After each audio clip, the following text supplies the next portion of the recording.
안녕하세요. 이혼의 아픔을 이겨내고 행복한 인생을 살아가고 있는 30대 여자입니다. 어렸을 땐 돈을 많이 벌어 좋은 집에서 살고 남들에게 떵떵거리며 사는 삶이 성공한 인생이라고 믿었어요. 막상 어른이 되어보니 그보다 더 성공한 인생은 따로 있더라고요. 그건 바로 가족에게 받는 스트레스와 걱정이 없는 삶이었어요. 기쁜 일이 있으면 함께 기뻐하고 슬픈 일이 있으면 나눠야 할 가족에게서 슬픔과 분노만을 받게 되니 그것만큼 불행한 삶이 또 없더라고요. 다들 예상하다시피 남편과 시댁 이야기 맞습니다. 지금은 이혼하여 남남이 되었지만 한때는 저를 힘들게만 하던 가족이었던 사람들의 이야기 한번 들어보실래요? 저와 남편은 엄마 친구의 아들과 딸 사이였어요. 엄마와 시모는 한 동네에서 자란 친구 사이였는데 그 때문에 저와 남편도 어릴 때부터 자연스럽게 가깝게 지내게 되었죠. 그러다 15살이 되던 해에 이사를 가면서 잊고 지내는데 우연히 다시 만나 결혼까지 하게 되었습니다. 워낙 오랫동안 알고 지낸 사이라 그런지 결혼 자체는 좋은 분위기에서 진행되었어요. 친정아빠도 시부도 돌아가신 터라 서로 의지하며 지내면 좋겠다는 생각이 들 정도로 가족 같은 분위기였죠. 그런데 그게 다 연기였더라고요. 한없이 저를 아껴주던 엄마 친구였던 이모는 시모의 타이틀을 달자마자 혹독한 시모로 변신하여 시집살이를 시키기 시작했거든요. 처음에는 시댁에 갈 때마다 남편의 행색을 가지고 시비를 걸더라고요. 예, 내가 이런 말까진 하지 않으려고 했는데 우리 집에 올 때마다 너는 멀쩡하게 오면서 내 아들 꼴은 저게 뭐니? 너 설마 내 아들 돈까지 다 빼앗아서 용돈도 안 주는 거니? 그렇지 않고서야 내 아들이 저렇게 후줄근하게 다닐 리가 없잖아. 아니에요. 저희 돈 관리 따로 해요. 남편이 그러자고 했고요. 그리고 행색이 저런 건 자다 일어난 그대로 어머님 댁에 와서 그런 거고요. 제가 아무리 그래도 이건 너무 심하다고 귀에 딱지가 않게 말했는데 소용없더라고요. 아시잖아요. 한번 고집 부리기 시작하면 답도 없다는 거. 오늘 아침에도 설득하다가 지쳐서 그냥 왔어요. 말 나온 김에 어머님이 설득 좀 해주세요. 아무리 차 타고 와서 차 타고 가는 거라고 해도 저런 차림은 아니잖아요. 어떻게 해서든 트집을 잡아보려 했던 시모는 민망한지 급하게 남편 편을 들며 괜히 큰 소리를 치더군요. 뭐 다시 보니 편해 보이고 좋긴 하구나. 너 별거 아닌 걸로 우리 아들 뭐라고 하지 말거라. 알겠어? 내가 어떻게 키운 아들인지 잘 알지? 쥐면 깨지랴 불면 날아가랴 조심 또 조심. 아주 소중하게 키운 내 아들이란 이 말이야. 어릴 때 남편이 말을 안 듣는다고 동네 한가운데서 엉덩이를 눈물 쏙 빠지게 때리던 시모의 모습이 아직도 머릿속에 생생하게 남아있는데 어찌나 귀하게 키운 척을 하는지 어이가 없더군요. 하지만 어쩌겠어요. 그렇다고 하면 그런 줄 알고 그 장단에 맞춰줄 수밖에요. 물론 할 말은 다 하면서 말이에요. 그래도 갑자기 변해버린 시모의 태도에 스트레스가 쌓이는 건 어쩔 수가 없더라고요. 갖은 트집은 다 잡아대니 그 스트레스는 말도 못할 정도였죠. 무엇보다 딱히 잘못한 것도 없는 듯한데 저렇게 못살게 구니 그 이유가 궁금하기도 했습니다. 그렇게 이유 모를 괴롭힘을 당하던 어느 날 시모가 갑자기 변해버린 이유를 알게 되었어요. 그건 바로 시모와 엄마 사이에 있더라고요. 정확히는 시모의 자격지심 때문이었어요. 어느 날은 술에 취한 시모에게 전화가 와 저를 왜 그렇게까지 미워하는지 그 이유를 말해주더라고요. 난 네가 너무 싫다. 크면 클수록 네 엄마를 쏙 닮아가서는 왜 잊고 싶었던 과거를 떠올리게 하는 거야? 왜 너희 모녀는 날 이렇게까지 괴롭히냐니 말이야. 어머님, 그게 무슨 말씀이세요? 저랑 엄마가 어머님을 괴롭히긴 언제 괴롭혔다고 그런 말씀을 하는 거예요. 그게 문제야. 네 엄마나 너나 너희가 주변 사람을 괴롭히고 있다는 사실을 전혀 모르는 게 문제라고. 네 엄마는 나보다 잘난 건 집안 하나밖에 없으면서 잘난 척은 혼자 다 해가면 내 자존심을 얼마나 상하게 한 줄 알긴 알아?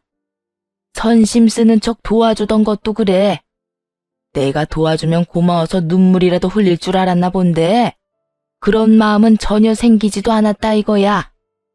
내가 너희 결혼을 왜 찬성한 줄 알아? 네 엄마랑 똑 닮은 널 내 아래에 두고 그동안 당했던 서러움을 다 풀기 위해서야. 들어보니 시모는 엄마에 대한 자격지심으로 오랜 기간 엄마를 미워한 모양이더라고요. 저에게는 엄마가 시모와 어릴 때부터 함께 자라 자매나 다름이 없다고 늘 이야기했었는데 말이죠. 그제야 시모가 왜 그렇게 저를 못 잡아먹어 안달인지 알았네요. 그 이후 시모는 그 말을 기억하지 못하는 듯 하더군요. 저 역시 굳이 이야기를 꺼내진 않았어요. 시모의 그릇된 마음에서 품게 된 자격지심이라고 해도 가난했던 그 시절 얼마나 엄마가 부럽고 또 질투가 났으면 저런 감정까지 가지게 됐을까 안쓰럽기도 했으니까요. 무엇보다 사랑하는 남편의 엄마이기에 제가 조금 더 참고 넘어가자 했던 것이었어요. 그런데 시모는 점점 더 심하게 괴롭히기 시작했고 그 때문에 처음 먹었던 마음이 사라지는 건 한순간이었죠. 일이란 일은 다 저에게 시키는 것도 모자라 막말까지 서슴없이 하기 시작했으니까요. 남편에게 도움을 구해봤지만 소용없는 짓이었어요. 팔은 안으로 굽는다더니 남편은 그저 시모 편만 들기 바쁘더군요. 당신이 어머님한테 말 좀 잘해주면 안 돼? 무슨 말? 나한테 일 좀 그만 시키라고. 내가 말해봤자 싸움만 될 것 같고. 당신이 중간에서 잘 좀 말해주면 좋잖아. 나 진짜 힘들어서 그래. 우리 엄마가 당신한테 일을 시키면 얼마나 시킨다고 그러냐? 저번 주에는 급한 일 있다고 나 혼자 집에 오래서 갔더니 일주일 동안 먹을 반찬 다 하라고 그랬고 이번 주엔 반찬도 모자라서 대청소까지 하고 왔어. 지난달엔 무슨 날도 아닌데 동네 분들 다 모아서 잔치한다고 나 혼자 음식 다 하느라 몸살까지 났던 거 기억 안 나? 가면 갈수록 나아지는 게 아니라 정도가 심해지잖아. 그러니까 당신이 좀 말해줘. 내가 오죽 힘들었으면 당신한테 도와달라고 하겠어? 그냥 좀 해드려라. 들어보니까 죽을 만큼 힘든 일 시키는 것도 아니고 다 할 만한 일 시키는구만. 뭐 그거 가지고 우는 소리를 내냐? 친정 일은 시키지 않아도 다 나서서 하면서 지금 우리 엄마랑 당신 엄마랑 차별하는 거야 뭐야? 당신이 뭘 몰라서 그러는데 집안일이란 게 얼마나 힘든지 알아? 그리고 우리 엄마가 나한테 그런 일 시키는 거 봤어? 딸 사위 고생할까봐 워낙 혼자서 뭐든 해결하려고만 하니까 내가 나서서 도와드리는 거 아니야.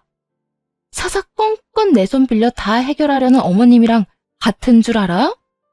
당신 지금 그 말 선 넘는 말인 건 잘 알지?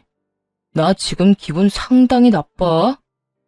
내 기분도 지금 상당히 나빠. 선을 먼저 넘은 것도 어머님이고 내 기분 나쁘게 만든 것도 당신이 먼저인데 내가 지금 그런 거 신경 쓰게 생긴 줄 알아? 당신은 내 남편이면서 어떻게 어머님만 그렇게 감싸고 돌아? 나 힘든 건 보이지도 않아? 그리고 어머님 이야기하면서 왜 갑자기 친정 이야기는 꺼내오는 건데? 그냥 도와주기 싫으면 도와주기 싫다고 그래.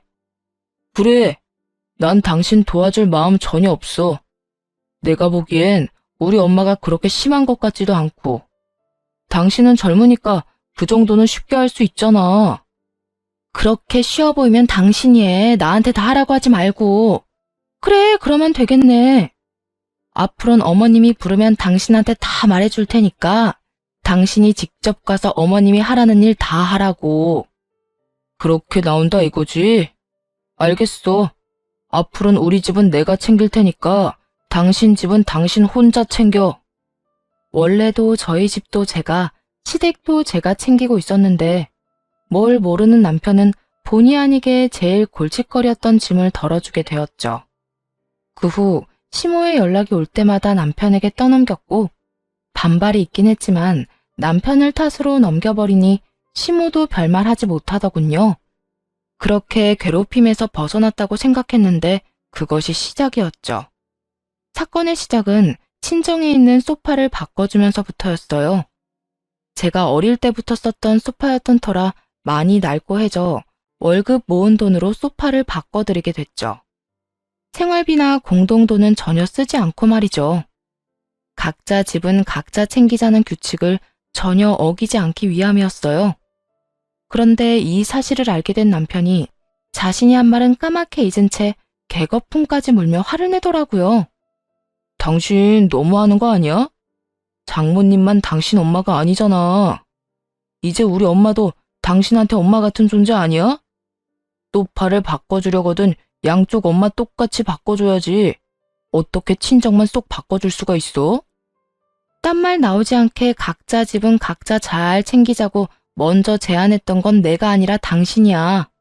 난 그 약속 그대로 우리 친정 소파 바꿔주는데 당신 돈은 10원짜리 하나 쓰지 않았고 난 약속대로 한 것뿐인데 왜 당신이 나한테 화를 내?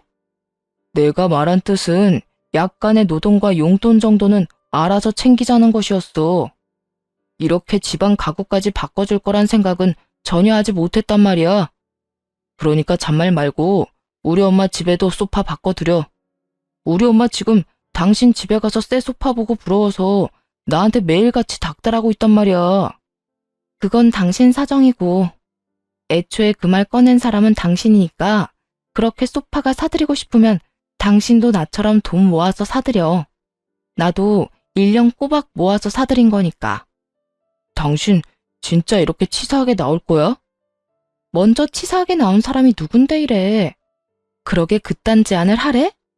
자기 화에 못 이겨서 그딴 말까지 뱉었으면 지키기라도 잘 지켜. 뱉은 말이 있긴 하니 남편도 더는 화를 내진 못했습니다. 그 대신 대책도 없이 카드로 시댁에 똑같은 소파를 사주더라고요. 좁은 집에 그 큰 소파가 들어가니 집이 소파를 모시고 사는 우스꽝스러운 꼴이 되었는데도 좋다고 웃는 꼴이 참 한심하더군요. 봤지? 나도 그 정도 능력은 된다 이거야. 아, 답답하다 답답해. 당신 카드 할부로 샀다고 해도 그게 다 빚인 거 몰라? 그 돈을 어떻게 갚으려고 그래? 그렇지 않아도 매번 돈 모자란다고 나한테 5만 원, 10만 원씩 받아가면서 내가 다 알아서 할 거니까 당신은 신경 쓰지 마. 50만 원, 100만 원씩 주는 것도 아니면서 생색내기는. 생색내는 게 아니라 걱정되어서 하는 말이잖아. 그렇게 걱정이 됐으면 당신이 소파 바꿔줬으면 됐잖아. 어쨌든 이미 결제는 했고 엄마도 좋아하니까 더는 군말하지 마. 나 지금 기분 엄청 좋거든. 당신 때문에 이 기분 망치기 싫어. 그거 아세요? 내 남편이 이렇게 한심하고 철딱서니가 없는 인간인데다 대화가 통하지 않는 인간이란 걸 깨닫고 나면 더는 설득하고 싶지도 잔소리하고 싶지도 않아진다는 거. 제가 딱 그렇더군요. 더는 뭐가 옳고 그른 것인지 설명하고 싶지도 않았고 통하지 않는 대화를 이어나가고 싶지도 않더라고요. 그렇게 부부 사이의 대화가 줄어가는 사이 남편은 고삐 풀린 망아지처럼 시모가 조금만 우는 소리를 하면 뭐든 다 해주는 호구가 되었습니다. 카드 한도 끝까지 쓴 것은 물론이고 대출까지 내어 시모의 사치를 도와줬는지 어느 순간부턴 생활비조차 주지 않더라고요. 결국 그 문제가 또 싸움이 되었고요. 당신 생활비 왜 입금 안 해? 한두 달이야 힘든가 보다 하고 넘어갔지만 석 달째 말도 없이 생활비 안 주는 건 못 참아. 없는 걸 어떻게 해. 카드값에 이것저것 내고 나면 쓸 돈도 없어. 당신은 내가 생활비 내다가 신용불량자라도 되길 바래? 그러게 누가 대책도 없이 어머님 해달라는 거 다 해주라고 했어? 결혼한 사람이 효자노릇 하겠다고 가정엔 최소한의 도리도 안 하겠다는 게 말이나 된다고 생각하냐고. 아 몰라. 난 돈 없으니까 알아서 해. 그렇게 닥달해도 돈 안 나와. 빚 때문에 생활비 한 푼 못 내놓는 주제에 당당하기는 어찌나 당당한지 기가 다 막히더라고요. 화가 난 저는 그날 이후 남편이 집에서 밥 한 톨 못 먹게 했네요. 남편은 밥을 차려주지 않으면 혼자 챙겨 먹을 리 없는 게으른 인간이었고 돈이 없으니 밖에서 사 먹지도 못해 그저 쫄쫄 굶는 신세가 되어버렸던 것입니다. 상황이 그렇게 되니 남편은 시모에게 이런 사실을 알렸고 화가 난 시모가 집으로 찾아와 난동을 부리기 시작했죠. 너 제정신이니? 어떻게 남편을 굶길 수가 있어? 네가 그러고도 결혼한 주부라고 할 수 있는 게야? 주부니까 이러는 거예요. 남편이 생활비를 3달째 주지 않고 있는데 무슨 돈으로 생활을 하며 무슨 돈으로 밥상을 차리겠어요? 그게 무슨 소리야? 잘난 우리 아들이 생활비를 안 주다니. 어디서 그런 말도 안 되는 거짓말을 하는 게야? 아, 그 와중에 어머님께는 아무 말도 안 한 모양이네요. 어머님 그 잘난 아들, 어머님이 우는 소리만 하면 뭐든 다 사주는 바람에 지금 신용불량자 되게 생겼대요. 그래서 생활비도 못 주고 있는 거고요. 이제 속이 시원하세요? 아들한테 이거 사달라 저거 사달라 사치 부리다가 그 아들이 신용불량자 되게 생기니까 속이 시원하시냐고요. 하여튼 전 앞으로도 생활비 한 푼 못 주는 남편한텐 밥상 차려줄 생각 없으니까 아들 굶겨 죽일 거 아니면 아들한테 돈 좀 그만 뜯어내시라고요. 아들이 신용불량자가 된다는 말이 꽤 충격적이긴 했는지 시모는 쫓겨나면서도 내내 말이 없었고 대신 시모에게 상황을 전해들은 남편이 머리 끝까지 화난 상태로 집으로 와 저를 몰아붙이기 시작했죠. 당신이 뭔데 우리 엄마를 이 집에서 내쫓아? 그리고 내 사정은 왜 이야기하고 난리야? 당신 때문에 우리 엄마가 나 걱정하잖아. 이게 뭐야? 돈은 돈대로 쓰고 걱정거리만 안겨주고 말이야. 상황이 이렇게 됐으면 당연히 걱정 정도는 해야지. 당신이 그런 꼴이 된 게 다 어머님 사치 때문인데. 그리고 우리가 이렇게 서로를 못 잡아먹어 안달이 난 것도 다 어머님 탓이잖아. 당신이랑 우리 가정이 이 모양 이 꼴이 났는데 내가 그 정도 말도 못해? 아무리 그래도 난 당신이 우리 엄마한테 함부로 구는 꼴 못 봐. 당장 우리 엄마한테 찾아가서 그딴 식으로 굴어서 죄송하다고 빌어. 뭐? 빌어? 생활비도 제대로 못 내는 주제에 어디서 큰 소리야. 양심이 있어 없어? 지금 빌어야 하는 사람은 내가 아니라 당신이랑 당신 엄마니까 나한테 헛소리할 시간에 당신 빚이나 어떻게 할지 고민해봐. 진짜 신용불량자 되기 전에. 상황이 급하긴 급한지 한동안 남편은 조용하더라고요. 시모의 호구짓도 멈춘 듯 했고 남편은 열심히 카드빚과 대출빚을 갚아나가는 듯 했습니다. 그때까지도 이혼을 생각하진 않았어요.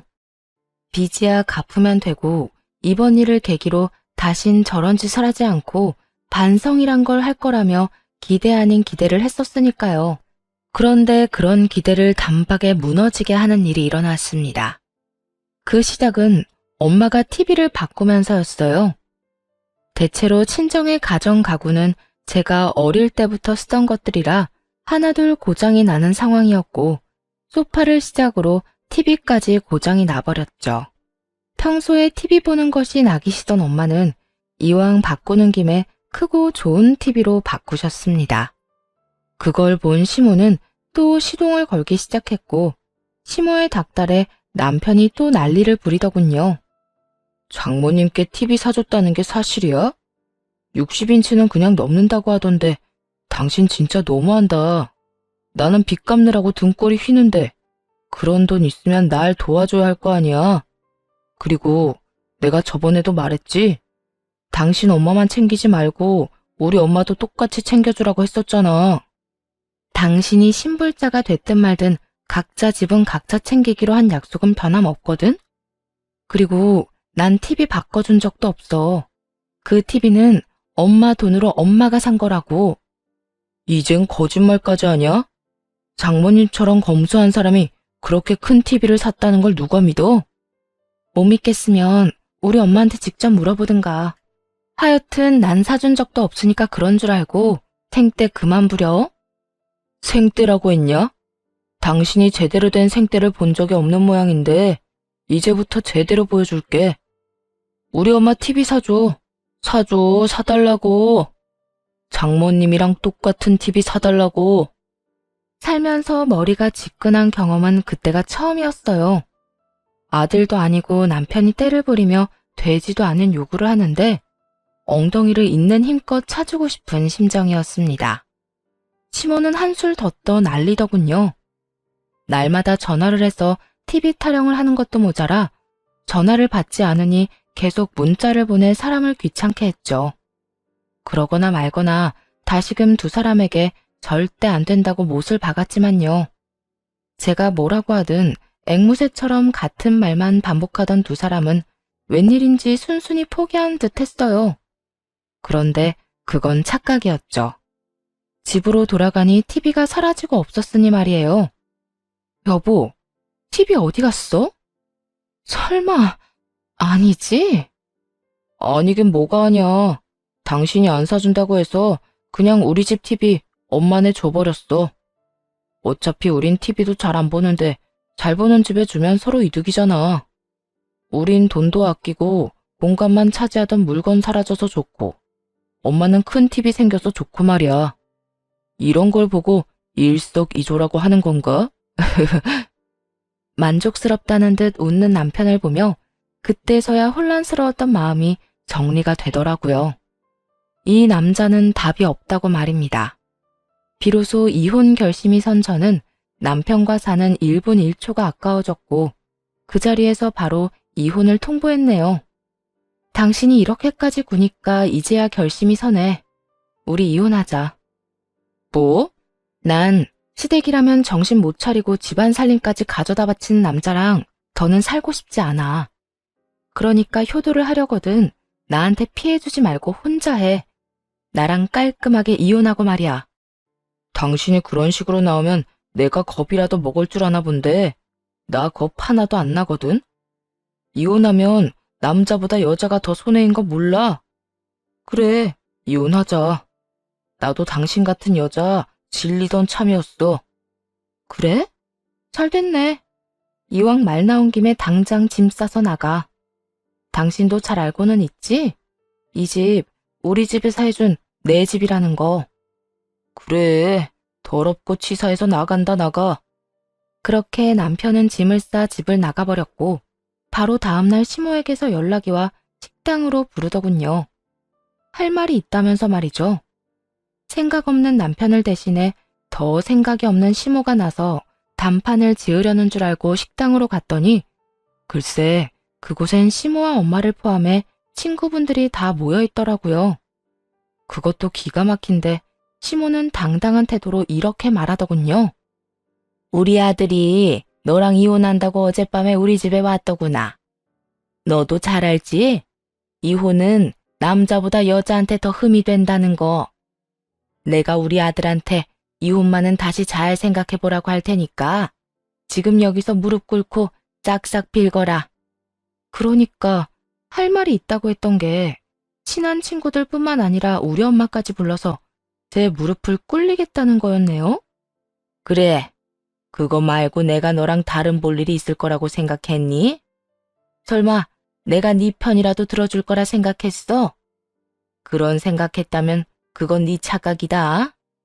난 전적으로 네가 다 잘못했다고 생각하는 사람이야.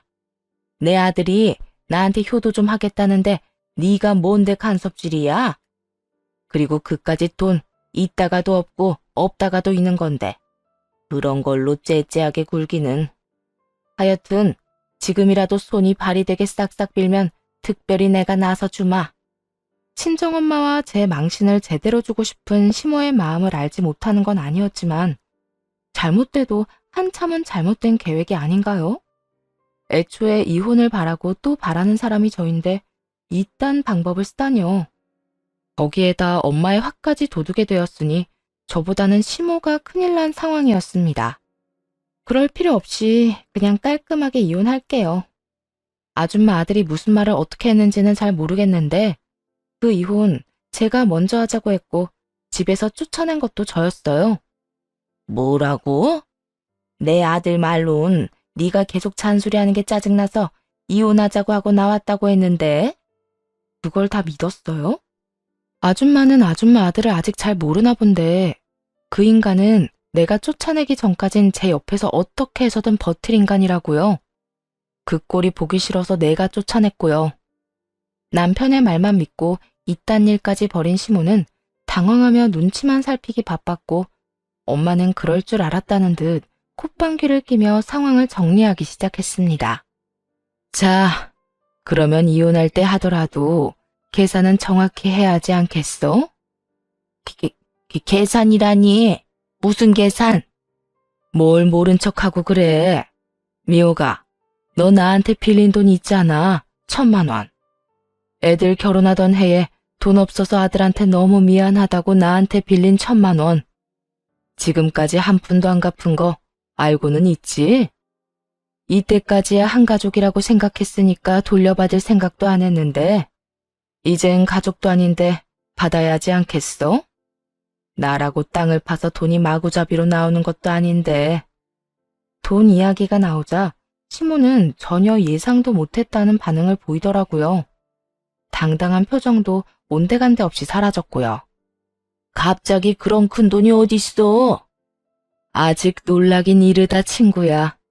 네 아들도 나한테 돈 빌려갔어. 2,000만 원. 카드값이랑 대출 낸 이자도 못 갚고 있다고 계속 우는 소리를 하길래 내 딸 고생시키지 말라고 빌려줬더니 그 은혜를 이딴 식으로 갚아? 한 푼도 빼지 않고 다 받아낼 테니까 그런 줄 알아.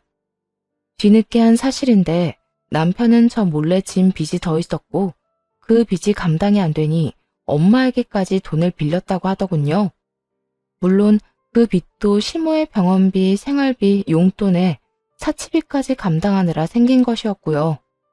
시모는 형편은 되지도 않으면서 그 지독한 자격지심 때문에 엄마가 사는 건 모조리 다 아들에게 요구해 가졌던 모양이었죠. 대단하지 않나요? 저에게 돈 한 푼 쓰지 않아 놓고선 제 핑계를 대며 돈까지 받아간 남편놈이 말이에요. 집안에 사기꾼을 두고도 몰랐구나 하는 참담한 기분이 들었죠. 가만히 고개만 숙이고 있던 시모는 도저히 해결책이 보이지 않았는지 저에게 꿇으 하던 무릎을 본인이 꿇고 엄마에게 빌기 시작하더군요. 정인아, 그러지 말고 다시 한번 생각해주면 안 될까? 우리가 1, 2년 친구도 아니고 어릴 때부터 친구잖아. 친구 좋다는 게 뭐야? 어릴 때 실수 한 번쯤은 눈 감아주고 넘어가는 게 진정한 친구 아니겠어? 그렇게 소중한 친구 딸한테 이렇게 많은 사람을 불러놓고 무릎까지 꿇으라고 했니? 적어도 친구였다면 나한테 먼저 이 문제에 대해서 상의했어야지. 이딴 식으로 내 딸하고 날 망신 줄 생각 따위 하지 말고 말이야. 내가 다 잘못했어. 진심이야. 내가 다른 사람도 아닌 너랑 네 딸한테 그런 식으로 굴면 안 되는 거였는데. 넌 여전하구나. 무슨 일만 터지면 눈물부터 흘리는 거. 그리고 내 마음 약하게 만들어서 네 마음대로 다 휘두르려고 하는 거. 그런데 어떻게 하니? 네 말대로 우리가 1, 2년 친구도 아니고 이젠 그 눈물도 지긋지긋하다 얘. 앞으로 다신 보는 일 없도록 하자. 우리 수십 년 된 우정도 여기서 끝이란 말이야. 시모는 회심의 눈물 공격이 먹히지 않자 이번엔 저를 붙잡고 늘어지기 시작했습니다. 아가야, 그동안 내가 널 많이 오해하고 못살게 굴었던 거 다 사과하마. 난 내 아들이 그렇게나 생각 없이 돈을 흥청망청 쓰고 있었단 건 정말 몰랐단다. 앞으론 그런 일 절대 없도록 내가 잘 이야기할 터이니 제발 이혼한다는 말만은 취소해 주려무나. 응? 이제 와서 이런다고 달라지는 거 하나도 없어요, 아줌마. 너 아까부터 나한테 아줌마 아줌마 그러는데 그 호칭은 너무한다고 생각하지 않니? 아직 이혼한 것도 아니고 내가 이렇게까지 용서를 구하는데 그렇게까지 할 필요는 없잖아. 이미 전 그딴 인간이랑 이혼하기로 마음먹었고 쉽게 먹은 마음이 아니라서 되돌릴 순 없는 상황인 것 같네요. 그러니 지금은 어머님이란 호칭보단 아줌마라는 호칭이 더 맞지 않나요? 전 이렇게 결심이 굳었으니 더는 이딴 식으로 구질구질하게 굴지 말고 엄마한테 빌린 돈이나 잘 갚도록 하세요. 아줌마도 잘 알겠지만 우리 엄마가 아끼는 사람한텐 한없이 관대해도 그렇지 않은 사람한텐 한없이 냉정하거든요. 지금 와서 그런 큰 돈을 당장 어디에서 구하니? 너도 알다시피 우리 아들 빚이 다 해결된 것도 아니고 아직 빚도 많이 남은 상태야.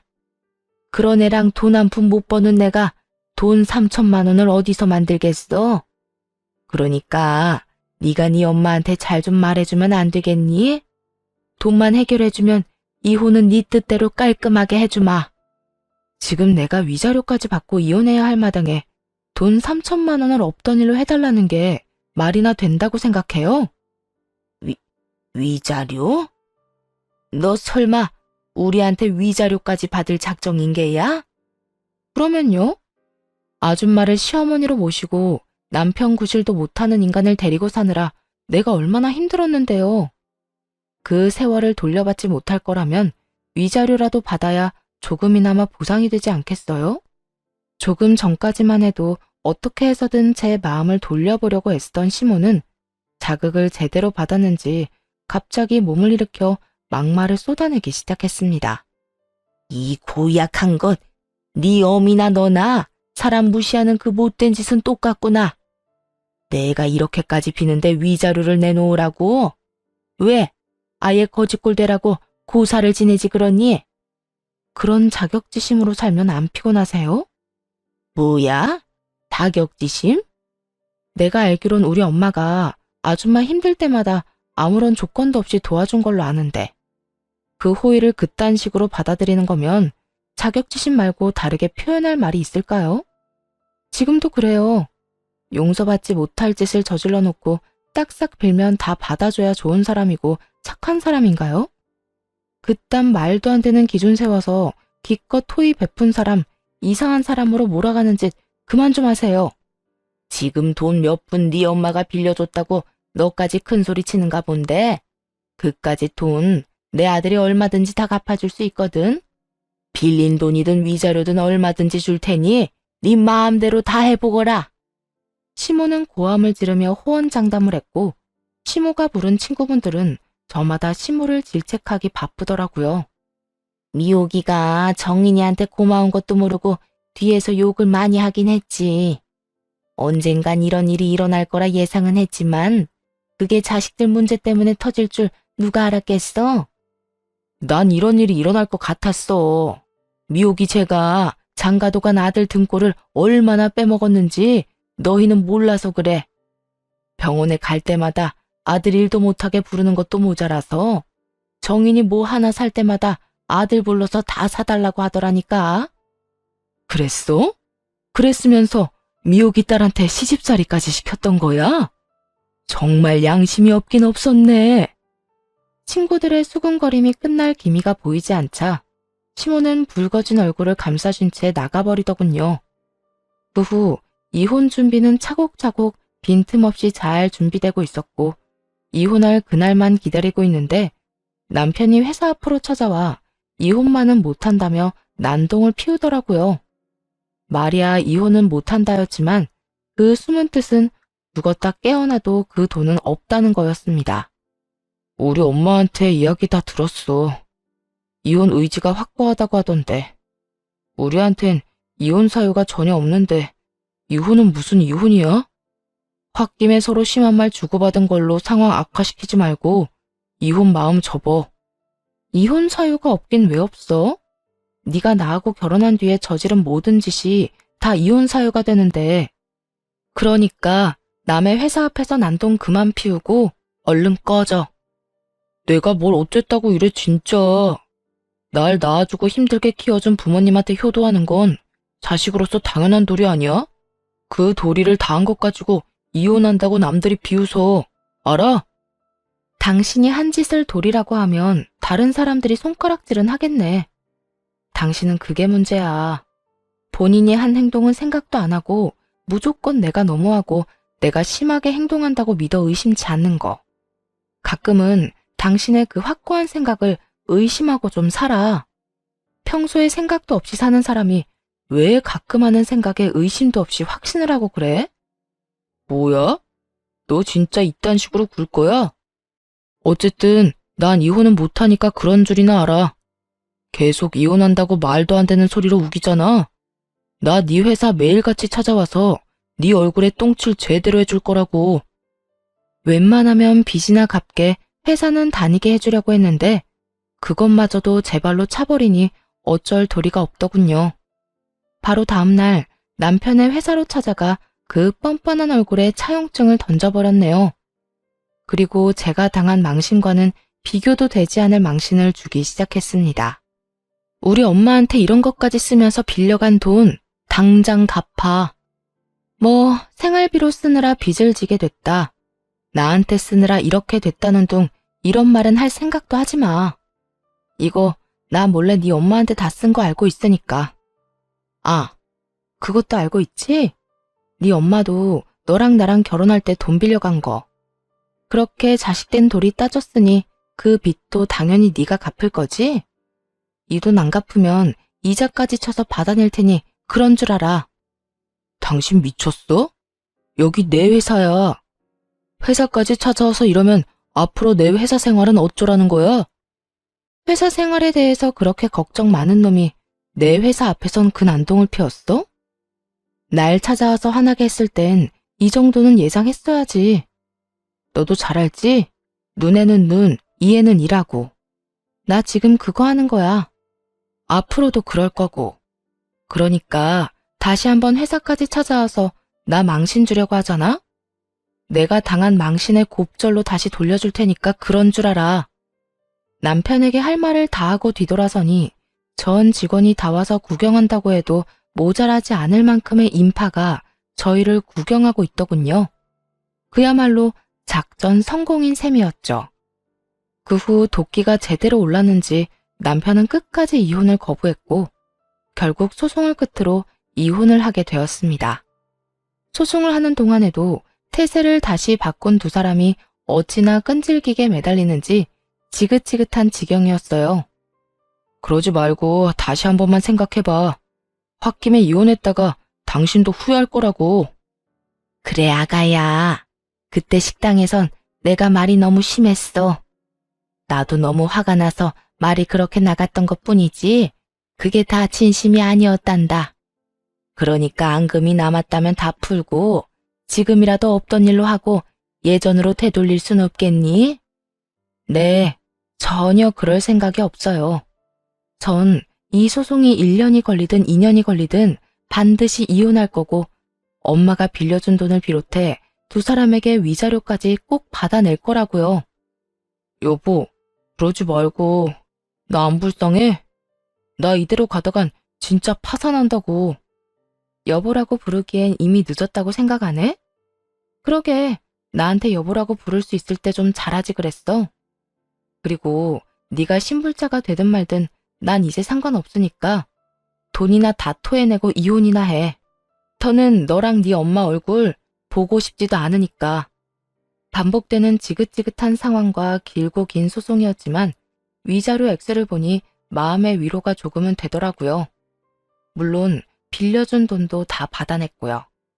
막대한 위자료와 빌린 돈을 갚기 위해 전 남편은 대출을 내고 전 시모는 집을 팔았다고 하더군요. 거기에다 자신이 파놓은 함정에 스스로 빠진 시모는 친구들 사이에서 그날의 이야기가 퍼지며 오래된 친구들과도 연락조차 못하는 사이가 돼버렸다고 하고요. 그 후 들려오는 소식엔 다 쓰러져가는 집에서 전 남편과 함께 살고 있다고 들었는데 두 사람에게 딱 어울리는 집이라고 생각했네요.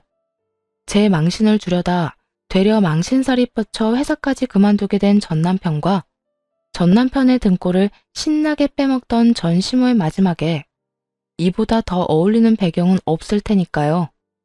참 한심하지 않나요? 갚아야 할 빚이 산더미일 텐데 그까지 체면이 뭐라고 회사까지 그만둔 걸 보면요. 하긴 그딴 놈이니 이혼이나 당하고 다른 사람도 아닌 자기 엄마한테 호구 잡혀 사는 거겠죠. 꼴에 배부른 짓거리 한 것도 모르고 말입니다. 이렇게 성공적인 이혼을 마무리하고 오래된 악연도 끝이라고 생각했는데 그것도 제 마음대로 되지 않더라고요.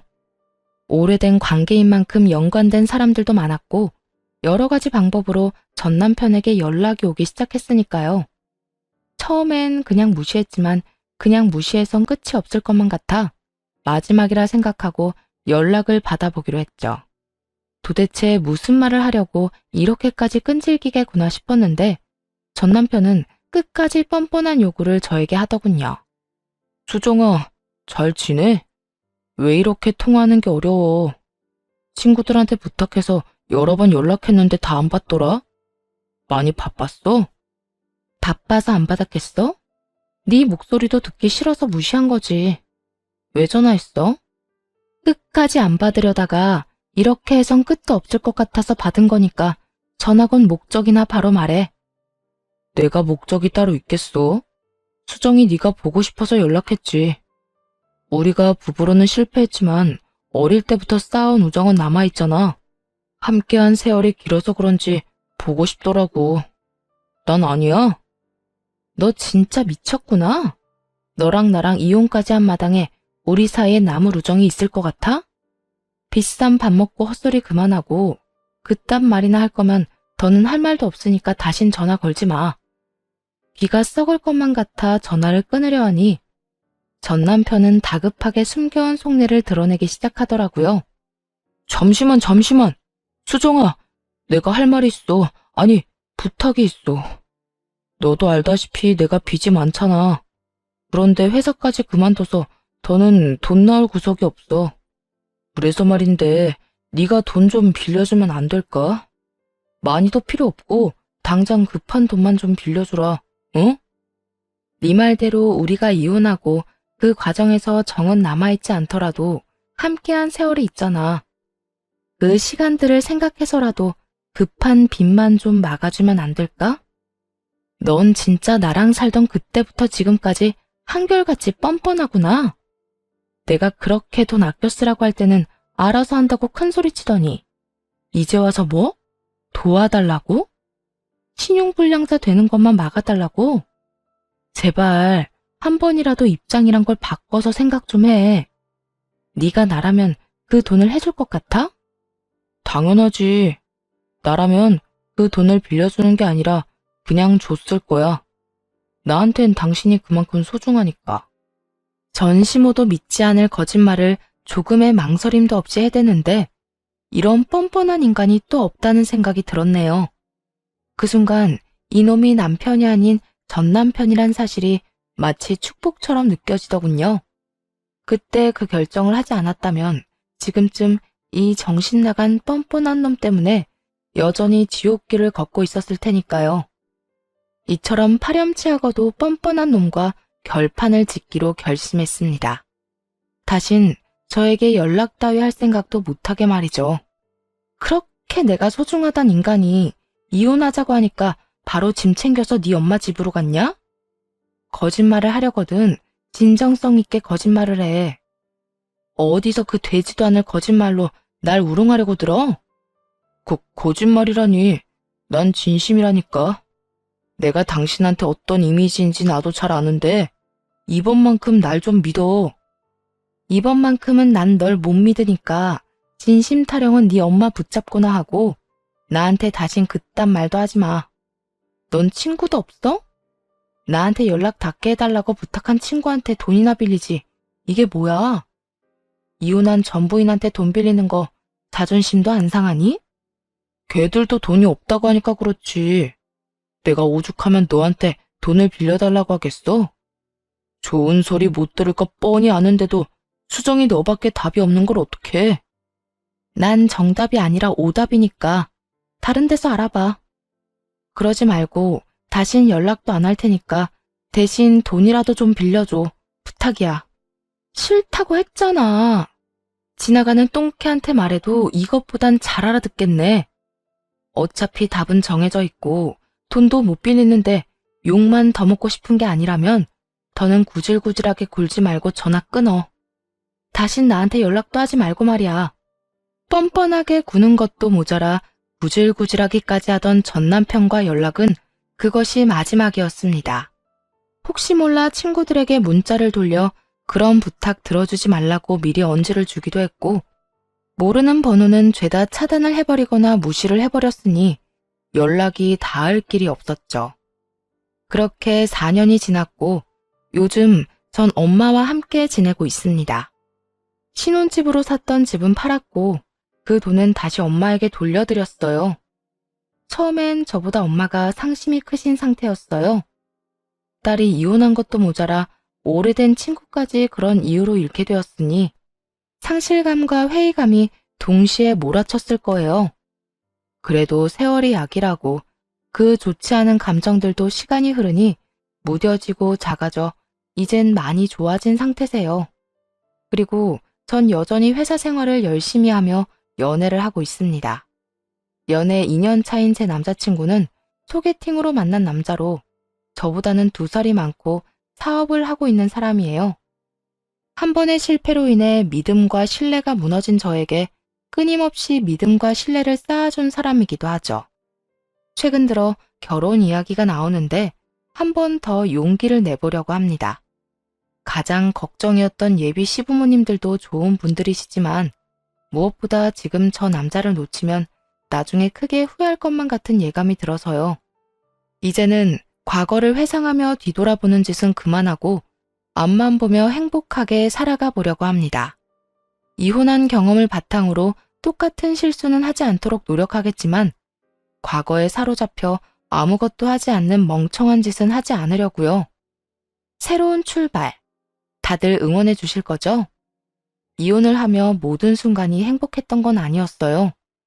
때론 제 젊은 시절이 안타깝기도 했고 첫 단추를 잘못 끼워 이런 결과가 일어나게 된 것은 아닐까 그런 생각도 한 적 있었습니다. 이혼이란 그만큼 크게 영향을 미쳤지만 끝이 나지 않을 것만 같던 구렁텅이에서 벗어나고 나니 새로운 세상이 저를 기다리고 있더라고요. 사연 처음에 드렸던 말 기억들 하시나요? 다른 사람도 아닌 가족에게 받는 스트레스와 걱정 없는 삶이 좋은 인생이라고 했던 말이요. 지금은 그런 인생을 살고 있어 참 행복합니다. 물론 더는 자책하거나 후회하지도 않고요.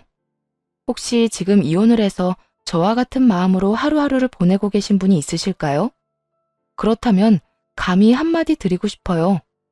남들이 이야기하는 것처럼 이혼 별거 아닌 게 아니에요.